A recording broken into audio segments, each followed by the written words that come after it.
അതുകൊണ്ട് പറയല്ല, ഞാൻ മുക്കോളക്കാരനല്ല, ബേസിക്കലി ഞാൻ ഒറ്റപ്പാലത്തുകാരനാണ്. ഇവിടെ ഈ ഭഗവതിൻ്റെ അവിടെ താമസിക്കുക. ഇങ്ങനൊരു ക്ഷേത്രം ലോകത്തില്ല.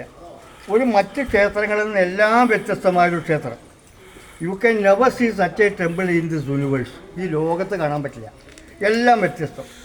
Even the shape of the temple, അമ്പലത്തിൻ്റെ ആകൃതി നോക്കൂ. ഇടത് ഭാഗത്ത് കുറച്ചേ ഉള്ളൂ, വലത് ഭാഗത്ത് കുറച്ച് അധികം നീട്ടി, പിന്നെ പിന്നിലേക്ക് കുറേ നീട്ടി, അങ്ങനെയൊക്കെയാണ്. എന്താ അതിങ്ങനെ ചോദിച്ചാൽ പറയില്ല, അങ്ങനെയാണ് പക്ഷേ പറയാൻ പറ്റും. എല്ലാം കൊണ്ടും വ്യത്യസ്തം, ആകൃതി മൂലക്കൊക്കെ വ്യത്യാസം. സാധാരണ ക്ഷേത്രങ്ങൾ അങ്ങനെയാവില്ല. അല്ല, ഗുരു ആദിശങ്കരാചാര്യ സ്വാമികൾ, അദ്ദേഹത്തിന് അന്നൊരു 10 വയസ്സിൽ താഴെ പ്രായം. അതായത് ദേശാടനം തുടങ്ങിയ കാലം, അതായത് ഏതാണ്ട് AD 798-800 കാലഘട്ടത്തിൽ, 1200 കൊല്ലം മുമ്പ് ആദിശങ്കരൻ ദേശാടനം തുടങ്ങിയ കാലത്ത് അദ്ദേഹം ഇവിടെ നരഞ്ഞേഞ്ചിപ്പുഴ ഒരു ബാക്ക് വാട്ടറാണ്, അതിങ്ങനെ കടന്ന് അദ്ദേഹം പത്മപാദനായിട്ട് ഇങ്ങോട്ട് വരികയാണ്. അപ്പോൾ ഈ കൊടുങ്കാട്ടിൽ ഒരു അത്ഭുത തേജസ്സിലേക്ക് അദ്ദേഹത്തിനെ പിടിച്ചു വലിച്ചു അദ്ദേഹം ഇവിടെ വന്നു. ബാലശങ്കരനാണ്. അപ്പോൾ ജിജ്ഞാസ ഉണ്ടാവില്ല കുട്ടികളാകുമ്പോൾ, ഇതെന്താണ് ഈ ജ്യോതിഷം എന്നറിയാൻ വേണ്ടി അദ്ദേഹം ധ്യാനിച്ചു. ഇതൊരു ദിവ്യമായ ജ്യോതിഷാന്ന് ബോധ്യപ്പെട്ടപ്പോൾ അദ്ദേഹം ആദ്യം ദുർഗയെ ധ്യാനിച്ചു. കാർത്യായനി ഭാവത്തിൽ ദുർഗ പ്രത്യക്ഷപ്പെട്ടു. അതാണ് കിഴിയേക്കവർ നമ്മൾ പോയത്. ചക്രം, ശംഖ്, അഭയം, കടികസ്തം, 4 കൈകളോടുകൂടി ഭഗവതിയാണ് അവിടെ. ആ പ്രത്യക്ഷപ്പെട്ടു, ആവാഹിച്ച് അവിടെ പ്രതിഷ്ഠിച്ചു. ജ്യോതിസ് കുറഞ്ഞില്ല. അപ്പോൾ അദ്ദേഹം ഭദ്രകാളി ധ്യാനിച്ചു. ഭദ്ര പ്രത്യക്ഷപ്പെട്ടു. ആ ഭദ്രകാളി ആവാഹിച്ച് ഇന്നത്തെ കണ്ണയും കാപ്പങ്ങൾ ഭക്ഷണമൊക്കെ കഴിക്കാൻ പോണ അവിടെ പ്രതിഷ്ഠിച്ചു. ജ്യോതിസ് കുറഞ്ഞില്ല. അപ്പോൾ ദുർഗയും ഭദ്രയല്ലാതെ പൂർത്തിയായി. അപ്പോൾ അദ്ദേഹം ശൈവത്തിലെ ഏറ്റവും ഉഗ്രമായ ഭാവം, ദക്ഷയാഗം കഴിഞ്ഞ ഭാവത്തിൽ ശിവൻ ധ്യാനിച്ചു. പാർവതി ഇല്ലാത്ത ശിവൻ, രൗദ്ര ശിവനെ ധ്യാനിച്ചു. പ്രത്യക്ഷപ്പെട്ടു. വീരഭദ്രാദി ഘടങ്ങളോട് കൂടി അവിടെ ആവാഹിച്ച് അവിടെ പടിഞ്ഞാട്ട് തിരിഞ്ഞ കായലിലേക്ക് നോക്കി. അവിടെ ഇപ്പോൾ കായലല്ല, അവിടെ പ്രതീക്ഷിച്ചു. എന്നിട്ടും ജ്യോതിസ് കുറഞ്ഞില്ല. അപ്പോൾ അദ്ദേഹം ഇത് ശൈവമല്ലാന്ന് ബോധ്യമായപ്പോൾ നേരെ എന്ത് ചെയ്തു വെച്ചാൽ വൈഷ്ണവത്തിലെ ഏറ്റവും ഉഗ്രമായ ഭാവം നരസിംഹത്തിനെ ധ്യാനിച്ചു. നരസിംഹം പ്രത്യക്ഷപ്പെട്ടു. 1 കിലോമീറ്റർ അപ്പുറത്ത് പടിഞ്ഞാട്ട് കായലിലേക്ക് നോക്കി, പാടത്തേക്ക് നോക്കി പ്രതീക്ഷിച്ചു. ജ്യോതിസ് കുറഞ്ഞില്ല. ഇതിനൊക്കെ ഒന്ന് പറയട്ടെ, ആദിശങ്കരാചാര്യ സ്വാമികൾ ഈ ലോകത്ത് ഒറ്റ നരസിംഹയെ പ്രതീക്ഷിച്ചിട്ടുള്ളൂ.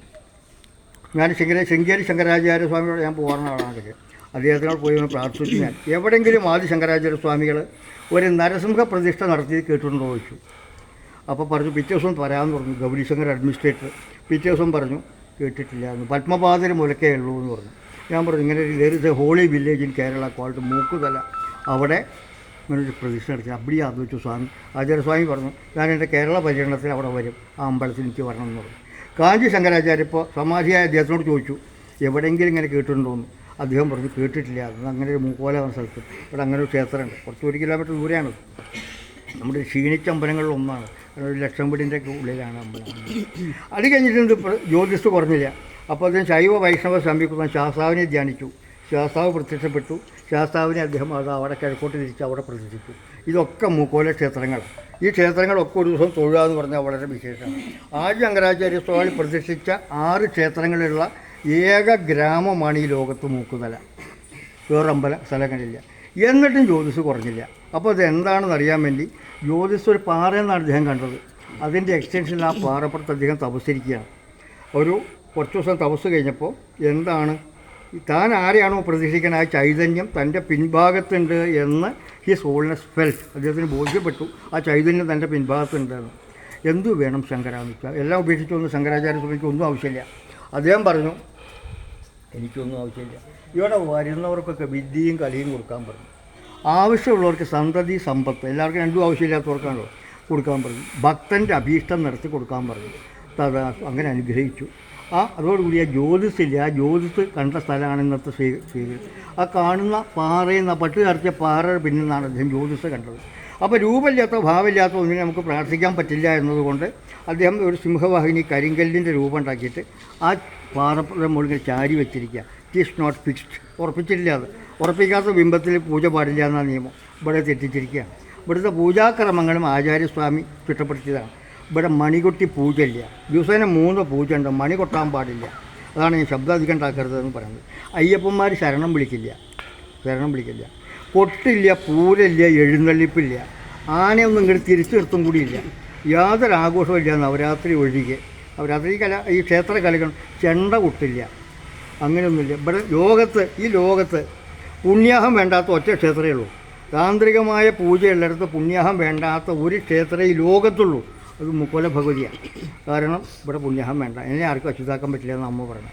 അത് മാത്രമല്ല ഒരു കലശങ്ങളില്ല, നവീകരണ കലശം, ശുദ്ധി കലശം തുടങ്ങിയ യാതൊരു കലശങ്ങളും വേണ്ട. കാരണം ഈ ഫിസിക്സ് 360 ഡിഗ്രീസ് ആ പവർ ആ 360 ഡിഗ്രി നിൽക്കും. എന്നും പൂജിച്ചാലും അങ്ങനെ നിൽക്കും. വരുന്നവർക്കൊക്കെ വിദ്യയും കലയും കൊടുക്കുന്നത്. ശ്രീകോവിൽ ഓപ്പണാണ്. നിങ്ങൾ ശ്രദ്ധിച്ചോ എനിക്കറിയില്ല, അമ്പലത്തിന് ചുമരില്ല. നോക്കൂ, അമ്പലത്തിന് എവിടെയും ചുമരില്ല. അതായത് അവിടുന്ന് പുറപ്പെടുന്ന ഉള്ളിൽ വാതിലില്ല.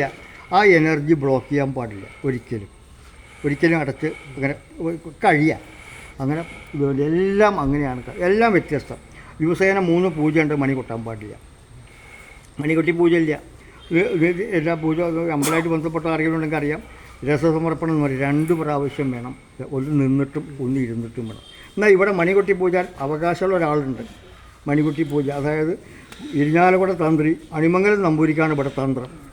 അദ്ദേഹത്തിന് മാത്രം മണികൊട്ടി പൂജ. അദ്ദേഹത്തിൻ്റെ പണ്ടൊരു കാരണവർക്ക് ചെവിയിൽ ഭഗവതി ഉപദേശിച്ചു കൊടുത്തിട്ട് എന്നെ എങ്ങനെ പൂജിക്കണമെന്ന്. അപ്പോൾ അവരെല്ലാ മാസം 1-2 പ്രാവശ്യമൊക്കെ വരും. ദക്ഷിണ വാങ്ങിയിട്ട് പോലും പെണ്ണെടുത്തിട്ട് പോകണം. അവരില്ലത്ത് വെച്ച് ദിവസേന മുക്കോല ഭഗവതിയെ പൂജിക്കുകയും ചെയ്യും. അവർക്ക് മാത്രം മണികൊട്ടി പൂജ ഉണ്ട്. അടച്ച് പൂജ, വാതിലടയ്ക്കും. മറ്റേ പൂജയ്ക്കൊന്നും വാതിലടയ്ക്കില്ല, ഒന്നിനും വാതിലടയ്ക്കില്ല. അങ്ങനെ ഒരു വ്യത്യസ്തമായ ക്ഷേത്രം. മാത്രമല്ല 6 ചില്ലാൻ ഏക്കർ കൊടുങ്കാടാണ്, അതിനടുക്കാണ്. ഇതപ്പോൾ ഈ മരം കണ്ടോ, വഴ എന്ന് പറഞ്ഞ മരങ്ങളാണത്. ഇത് ഈ ലോകത്ത് എവിടെയും കണ്ടുപിടിക്കപ്പെട്ടിട്ടില്ല. ഈ ലോകത്ത് ബൊട്ടാണിക്കൽ എക്സ്പേർട്സ് പറയുന്നത് 10,000 അടി ഉയരത്തേത് വളരുള്ളൂ എന്നാണ്. മൂക്കോല ഈ 30 അടി ഉയരത്താണ്. കടലിൻ്റെ ശബ്ദം ഞങ്ങൾ കേൾക്കും രാത്രി പൊന്നാനിയിലൊക്കെ. അത് മാത്രമല്ല ഇരുമ്പിൻ്റെ അംശം 50% ഉള്ള മണ്ണിലേത് വളരുമെന്നാണ്. ഒരു പറമ്പിൽ മാത്രമായിട്ട് അങ്ങനെ വരില്ലല്ലോ. ഈ മേലേക്കാവിലെ മതിലകത്തൊഴികെ വേറെ എവിടെ ഇത് കണ്ടുപിടിക്കപ്പെട്ടിട്ടില്ല. ഇവിടെ വന്ന് പോകുന്നവരൊക്കെ കൊണ്ടുപോകുന്ന ഒരു പ്രസാദം അതാണ്. ഇതിൻ്റെ ഇല കയ്യിൽ വെച്ചാൽ ഒരു ദേവീ മഹാത്മ്യ ഗ്രന്ഥം കൊണ്ടു കിടക്കുന്ന പവറാണ്. ഞങ്ങളൊന്നും ഒരിക്കലും ഒരു ഇല ഇല്ലാതെ ഇവിടുന്ന് പോവില്ല, പുറത്തേക്കാൻ പോവില്ല. വാഹനം ഓടിക്കുന്നവർ കാറിൽ ഈ സാധനം വെച്ചിരിക്കും. അങ്ങനെ ഒരു ദിവ്യം. ഇപ്പോൾ പിള്ളേൻ്റെ പോക്കറ്റിലുണ്ടാവും. വീട്ടിൽ കൊണ്ടുപോയി എവിടെ വേണമെങ്കിൽ വെക്കാം, എവിടെ വെക്കാം. ശുദ്ധാശുദ്ധങ്ങളൊന്നുമില്ല. നിങ്ങൾ കൊണ്ട് നടക്കുകയാണ് സാധാരണഗതിയിൽ ചെയ്യുക. ഇതിൽ കാണാം ചെറിയ ഇല ഇല്ലാതെ ഞങ്ങൾ ഇവിടുന്ന് പോവില്ല. എങ്ങനെയായാലും ഒരു ഇല കയ്യിൽ വെച്ച് രാത്രി കുട്ടികളെ അന്ത്യത്തിരി ഉഴിയൊക്കെ ഇവിടെ ഇതാ ഉഴിയാണ്. ഇന്നത്തെ എൻ്റെ വീഡിയോ കണ്ട മൂക്കോതല ക്ഷേത്രം ഒന്ന് അടിച്ചു നോക്കാം യൂട്യൂബിൽ. ഞാൻ ചെയ്ത 2-3-5-6 വീഡിയോ കാണാം. ഒരു കുട്ടിയുടെ അസുഖം മാറി, ആക്സിഡൻ്റായിട്ട് കുട്ടി ഇടിച്ച് ബോധമില്ലാതെ 36 ദിവസം കിടന്നിട്ട് ആ കുട്ടിയെ ഹോസ്പിറ്റലിൽ പോയി. ഞാനിവിടുന്ന് ഭഗവതി എന്നെ ചോദിച്ചു വെച്ചാൽ മതി. അവിടെ പോയി ഇല വെച്ച് ആ കുട്ടിക്ക് ബോധം വന്നു, ജീവൻ വന്ന കഥ യൂട്യൂബിൽ കാണാം. മൂക്കുതല ക്ഷേത്രമാണ് അടിച്ചാൽ, മൂക്കുതല ടെമ്പിളിൽ അടിച്ചാൽ കാണാം. ഇവിടെ തൊഴുതാൽ പോലും കുട്ടികൾ പഠിച്ച് പണ്ഡിതന്മാരാവും. ഒരുപാട് അനുഭവങ്ങൾ പറഞ്ഞുതരാം, ഒരുപാട്. ഇതിനൊക്കെ പുറമെ കവിത്വം, എല്ലാ കവികളുടെയും ആരാധന മൂർത്തിയായിരുന്നു മുക്കോല ഭഗവതി. പൂന്താനത്തിനെ കവിയാക്കിയത് മുക്കോല ഭഗവതിയാണ്. പൂന്താനത്തിന് അക്ഷരജ്ഞാനില്ലായിരുന്നു.